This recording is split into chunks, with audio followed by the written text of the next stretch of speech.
Halo Om Swastiastu anak-anak semuanya.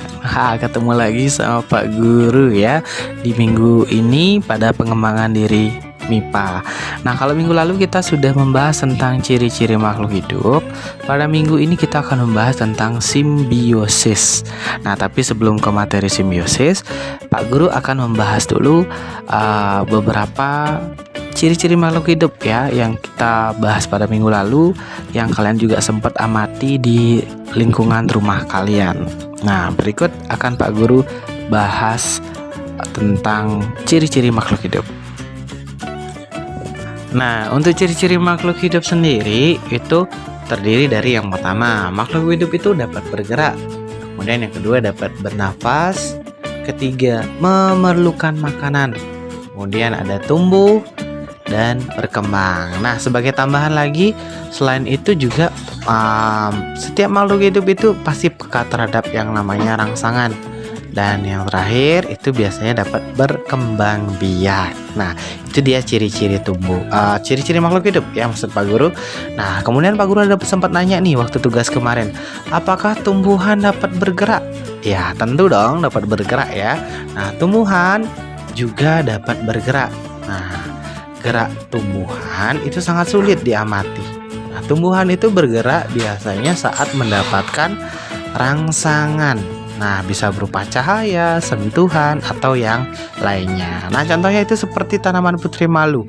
Nah, tanaman putri malu itu dapat bergerak ketika mendapat rangsangan berupa sentuhan. Nah, seperti itu dia pembahasan untuk sesi kita pada minggu lalu tentang ciri-ciri makhluk hidup.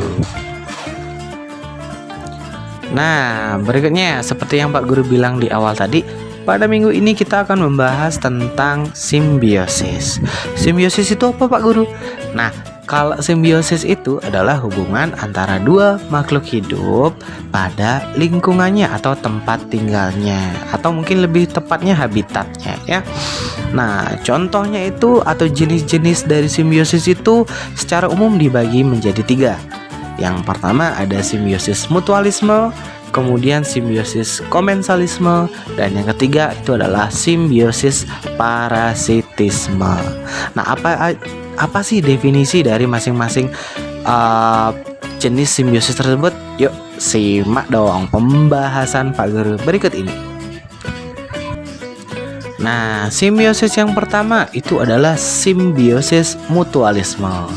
Simbiosis mutualisme itu adalah hubungan antara dua makhluk hidup yang saling menguntungkan. Nah, contohnya itu ada seperti hubungan antara kupu-kupu dan tanaman berbunga, di mana kupu-kupu memperoleh nektar untuk makanannya, sedangkan tanaman berbunga proses penyerbukannya dapat dibantu oleh kupu-kupu. Nah, jadi kedua makhluk hidup ini sama-sama saling diuntungkan dengan hubungan yang terjadi pada mereka. Nah, maka dari itu disebutlah dia dengan simbiosis mutualisme. Nah, berikutnya yang kedua itu ada simbiosis komensalisme. Simbiosis komensalisme adalah hubungan antara dua makhluk hidup di mana yang satu diuntungkan, namun yang lainnya tidak diuntungkan maupun dirugikan. Nah, contoh simbiosis ini itu salah satunya adalah yang terjadi pada ikan hiu dan ikan remora. Nah, di mana ikan remora memperoleh keuntungan berupa mendapatkan sisa-sisa makanan dari ikan hiu, sedangkan ikan hiu tidak merasa diuntungkan maupun tidak merasa dirugikan atas hadirnya ikan remora di dekat ikan hiu. Nah, inilah yang namanya simbiosis komensalisme. Nah, berikutnya yang terakhir ini adalah simbiosis parasitisme ya. Nah, simbiosis parasitisme itu adalah hubungan antara dua makhluk hidup di mana yang satu diuntungkan, namun yang lainnya dirugikan.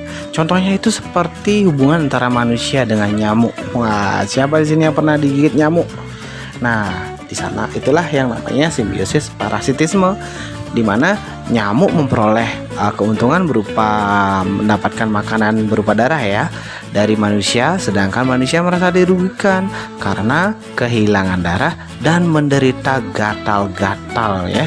Nah, seperti itu hubungan simbiosis parasitisme antara manusia dengan nyamuk. Nah, terus Pak Guru, apa saja sih contoh lain dari simbiosis yang tadi Pak Guru sebutkan? Nah, kira-kira ada nggak lagi selain itu Pak Guru? Nah, sekarang kalau itu pertanyaan kalian, berarti tugasnya kalian sekarang untuk mencari tahu ya.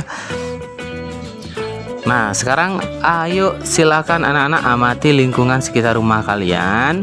Carilah contoh-contoh dari simbiosis mutualisme, simbiosis komensalisme, simbiosis parasitisme. Nah, kalau misalkan kalian keterbatasan tempat, mungkin di rumahnya tidak ada kebun atau mungkin hanya tanaman-tanaman atau pot kecil. Nah, kalian boleh deh nyari di internet. Coba cari contoh-contoh yang lain mengenai simbiosis.